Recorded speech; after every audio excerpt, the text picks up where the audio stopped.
One of the first people to report the Dero and Dero in these cavernous regions in which they dwell was Richard Shaver.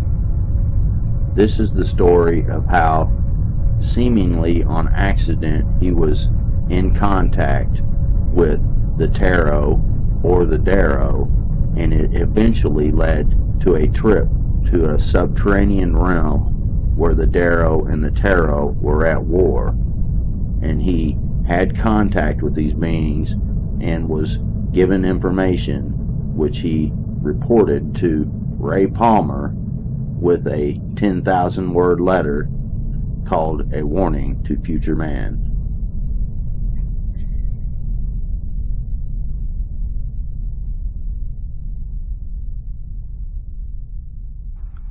Sometime around 1932, Richard Shaver was working as a welder in a Detroit auto plant.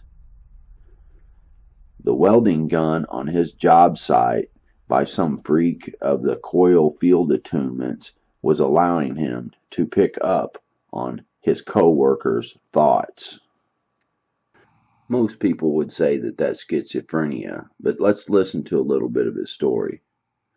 "Hey, Joe Raditz, bring that dolly over here." I glanced up casually from my spot welding, then blinked in puzzlement as my eyes took in the immediate area around me. The voice in my ear had come out of nowhere. No fellow worker in this Detroit auto plant was near enough for his voice to be heard by me. "What in the devil?" I muttered, and then shrugged in mystification and turned back to my work. The moment I snapped the switch on my spot welder, the voice came back again. "No damn well this rivet won't fit. Don't tell me I don't know a 9/32 hole when I see one."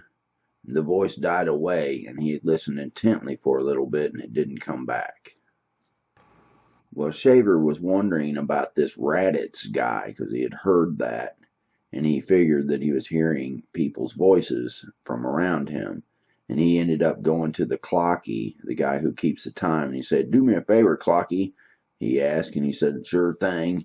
But anyway, he asked him if there's a Raditz that works there, and the clocky ended up saying, I'll look as long as I don't have to get up off my butt here, and so he spins around and he runs his finger down the old time cards that you used to have to put in the slots when people clocked in, and he did find a Raditz, and the Raditz guy worked on the other end of the building, and he was a riveter.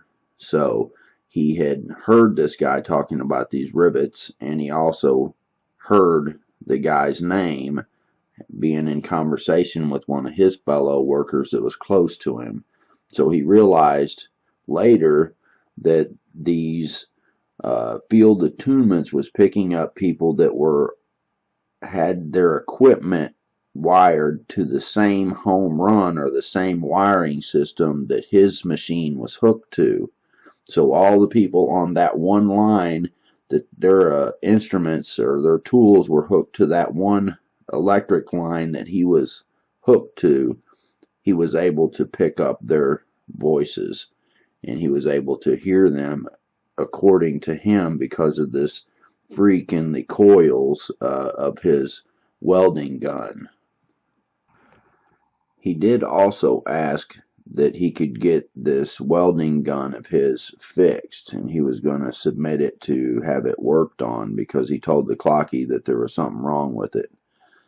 Well, before he could get the gun fixed, and he was back at work, and he noticed that he started picking up on a conversation that was not his co-workers, and it was a torture session that was coming from a cavernous realm from these Dero creatures. Well, this started to scare him, and he didn't know if maybe he was going crazy, and he didn't like it, and he didn't want to continue to do it, so he ended up quitting this job and going on what they called in the 30s, going on the bum. So he traveled around the country doing odd jobs, doing his art, doing different things like that, and jumping on trains and drinking some wine, and he ended up landing himself in jail. Well, it's while he was in jail that these Dero beings, according to Shaver, started targeting him, and the fellow prisoners in the immediate area were being targeted also. And then the story starts to get good, and he starts to have some contact here where a woman called Nydia comes to his cell, and well, we'll just have to go look at this story, but he ends up making a trip to the cavernous region and supposedly spent 8 years there. So let's look at this story. For those who are new to this subject matter, I want to say this before we look at Richard Shaver's account of what happened while he was in jail. I have had an extra dimensional being come into my room when I lived in Texas, and he stuck a device to the side of my head. He twisted my arm behind my back, and he was laughing at me, and then a doorway opened up, and a shadow being came into that doorway, and then something happened that scared the Dero and the shadow being off, and it was a roar of some kind that came from the right side of my room, and I didn't see this entity, but it scared both of them, and they fled. So when I look at Richard Shaver's case, I believe that he did have some kind of an encounter, whether it was all an illusion or some kind of huge deception. It's hard saying. It's hard to sort these things out totally, but I do believe he had an encounter with an extra dimensional being, and it had technology at its disposal, and it used it on him. So I don't think he was totally crazy. He may have had some kind of mental issues going on, but it may have been caused by these Deros and Teros that he says that he encountered. So having said that, as my disclaimer, I know that Richard Shaver's wife said that he got saved in the latter part of his life, and when he got saved and accepted Jesus as his Savior, that the torment stopped and he found peace. So now, let's go look at what happened to Richard Shaver when he was in jail. The pains got worse. Finally I knew what it was, but I didn't believe it. It was people living in caves under and around the prison, and the people's kids like to torment us prisoners. Not just pester, but real genuine torture done with some kind of x-ray.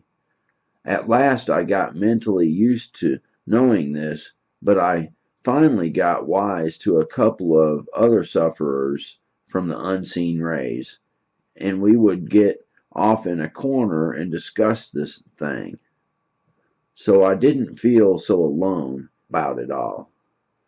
We all knew that something was very wrong about ordinary people's ideas of what the world was like. I realized that modern science must have developed a lot of secret things that rich people had got a hold of and were keeping from common people. But then Richard Shaver went on to say that he thought it was the communists at first, and then he thought just these rich people and secret government people had these secret ray technologies, but then he realized that he was wrong. So after this, about 1 o'clock in the morning, something different happened. Leading up to this 1 o'clock in the morning experience, he noticed that the rays that were being targeted toward him had changed from tormenting to a pleasure type ray. So in some of these cases that we hear about with abduction and what have you, that people talk about how they felt. I felt this love when the thing touched me, the gray or whatever. But he noticed that this change happened, and there was a mental telepathy kind of transfer where he knew that this woman named Nydia had intervened for him somehow through this separate group of Deros, which are called Teros. So there was a Dero, the bad guys, Teros, the good guys, and this Nydia was part of this group. So it was about 1 o'clock in the morning. He says, my door on my cell opened. I sat up astonished. What did the screws want with me this time of night?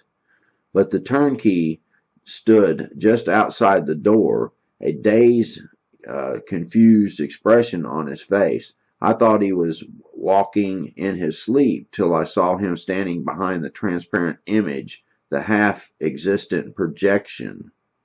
I had learned to love my girl of the secret people. So this was this girl who had put a projection into his cell of herself. Now she is standing in an underground cavern at this ray machine that projects holograms. So when people talk about the blue beam technology and things like that, this here is a way advanced kind of version of the blue beam technology that can make a projection from an underground cavern into his cell, and she projects her image into his cell. Now Nydia, from this machine that she is operating, is able to hypnotize the guard, make the guard open the cell door, and then the guard goes and opens the back door, and then Nydia takes her hologram and leads Richard Shaver out of the prison, behind the prison, out through the woods, into a mountain that's behind the prison, and she leads him in through a secret entrance to a meeting with herself inside this mountain in a cavernous realm. And that is Shaver's first entrance into the cavern region, led by a hologram from jail. After Richard was looking around, and he noticed some of these machines that she was using, and the people of the caverns called them ancient mech. It was a technology that was left by the Atlanteans or Titans. They called them both. So when they left the planet due to radiation from the sun, then these abandoned people called Dero and Dero basically used this technology to help keep them alive.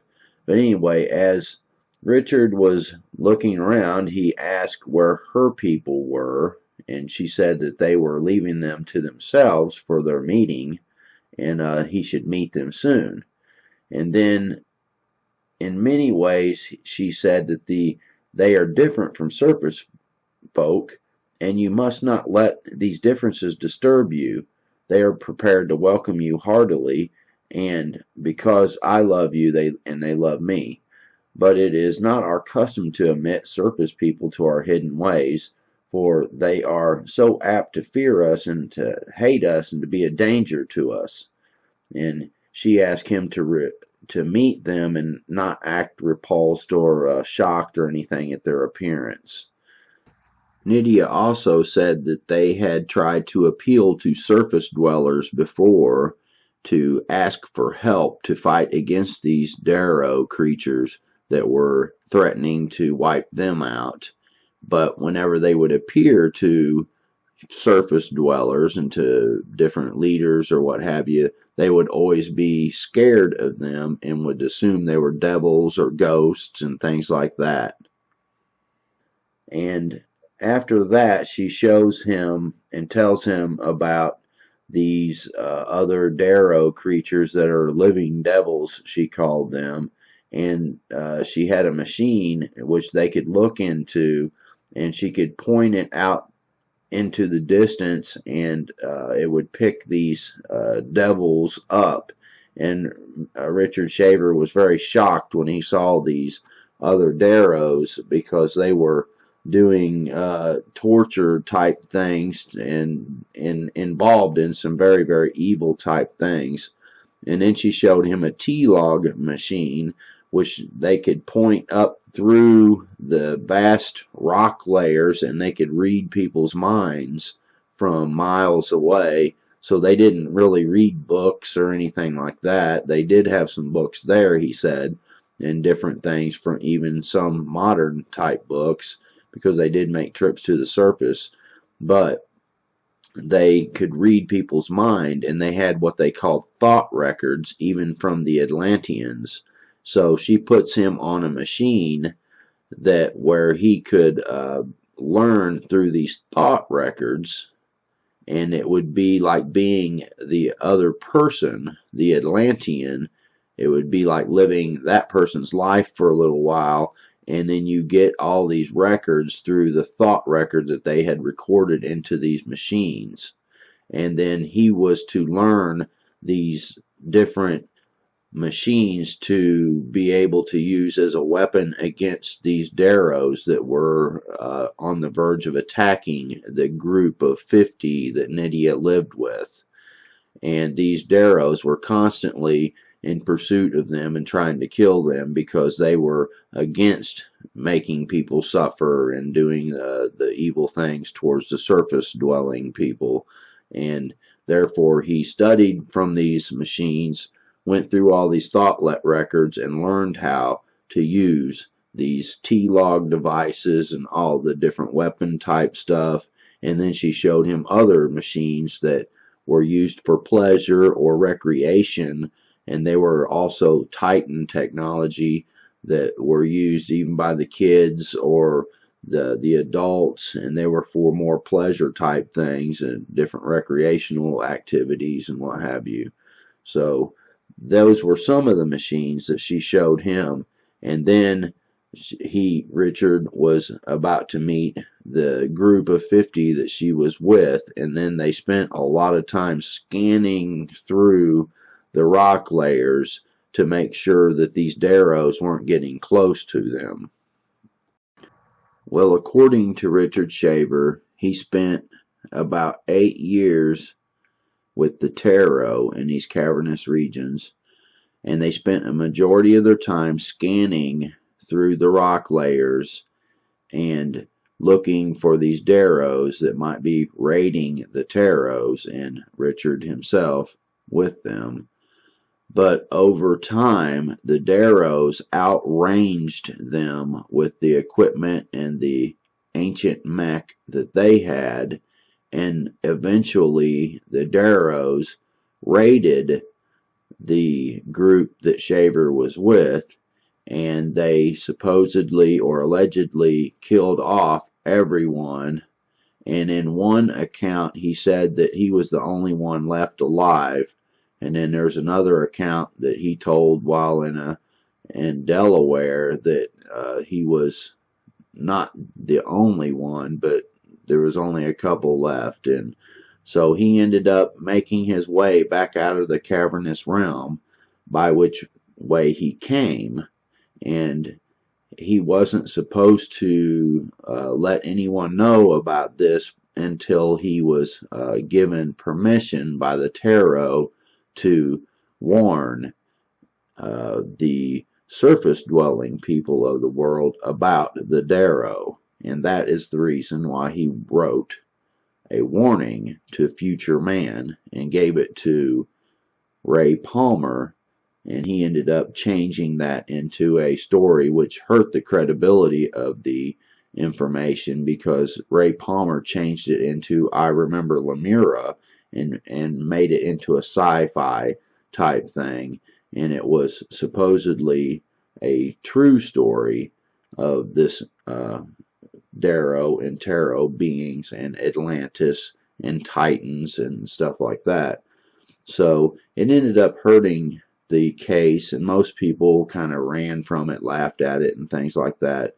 But as I said before, I've seen one of these beings before myself, and I know that it had some little device that it used on my head. I didn't see any cavernous realms or anything like that, but it did have a shadow being that ended up coming with it, and he had a device of some type that he used. So Richard Shaver, he encountered something. I don't think he was crazy. Maybe these beings about drove him crazy. But in the end, the Dero raided them and killed off everyone, and then later he wrote a warning to future man.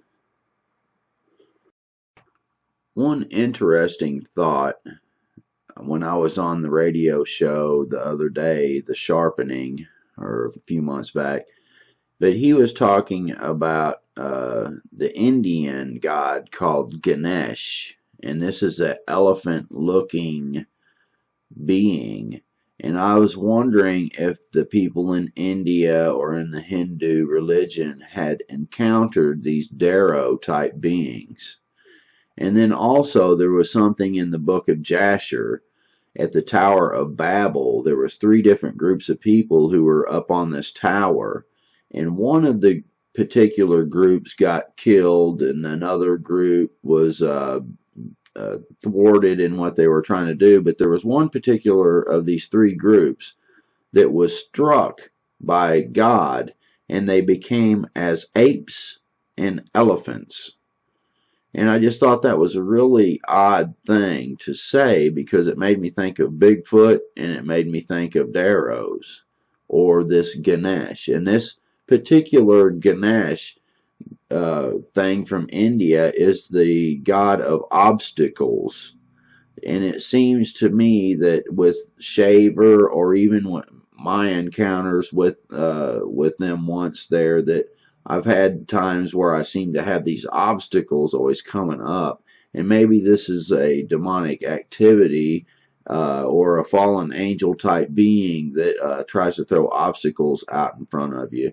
Just a thought, but anyway, it made me wonder about Bigfoot, and it made me wonder about the Deros. Now, also, I was thinking about Phil Schneider, who was involved in this underground base building. He was a geologist for the government, and he was involved in tunneling and doing these things like at the S4 facility and Groom Lake and all that type of thing. But he got in a battle in an underground base that they were digging holes for. He got lowered down in a basket and got into a battle and had his fingers basically zapped off, and opened him up like a fish, he said. And he tells his story about encountering a gray type alien. But Richard Shaver said that these Deros basically live in these underground realms and use this ancient mech and all kinds of different devices that can teleport things through miles of rock. They can actually take matter and teleport it through these miles of rock. And when they showed up in my room that time, somehow they teleported in and teleported out. So it made me wonder maybe if there was something going on there, because he did have a device in his hand. Another thing that Richard Shaver said was after the Atlanteans left, they weren't going to ever come back to this realm. But the Dero, since they and the Taro basically have confiscated all this equipment, they don't have any problem with human beings coming down and trying to take some of this equipment and these ancient mech from them so much. But I was wondering if our government is getting to the point maybe where they would do such a thing. But he said that the other, like Greys and other type alien beings that are out there, whether they're extra dimensional, fallen angels, or whatever they might be, he said that they raid the cavernous regions with impunity sometimes. But he said it's not that big a deal, because the cavernous regions are so vast that they could raid and take some of the ancient mech for 10,000 years, and they still wouldn't get but about 10% of what is down there. So is that why our government spends so much money with Bechtel and some of those other organizations that tunnel and they do the mining and dig these vast expanses, miles and miles wide, and also tunneling through and underneath all kinds of places throughout the United States, under the oceans and many, many different places? Are they running into this type thing? Is this what Phil was talking about, Mr. Snyder, when he said that they didn't tell him about this and they knew that it was down there. Just some thoughts. I don't know everything when it comes to this kind of material, other than I believe in Jesus as my Lord, and they don't mess with me too much. I think they try to jack with me a few times in my life for sure, and maybe they still try some. And I have had a few encounters, but nothing like the physical where they grabbed me and did that kind of stuff. And you can see my encounters on my channel. But anyway, you all, I'd like to hear your stories. Send them in to me at brentonsong@gmail.com. Subscribe, and I ask that you share these videos. You can go to my channel, click the Facebook button, and go to my Facebook page, Mysteries to Search, and you can contribute to help me make these videos and help me with the ministry that I have that helps people get free from these attacks and things like that. And I get several cases per month where people call and they're in serious, serious trouble. But after we pray and I tell them a little bit about the Lord, then they always end up writing me back. Almost always, I say. Sometimes I don't hear from people, but it's very rare. But they almost always write me back and tell me how they have no more activity. God bless you. Subscribe, and I'll see you on the next video.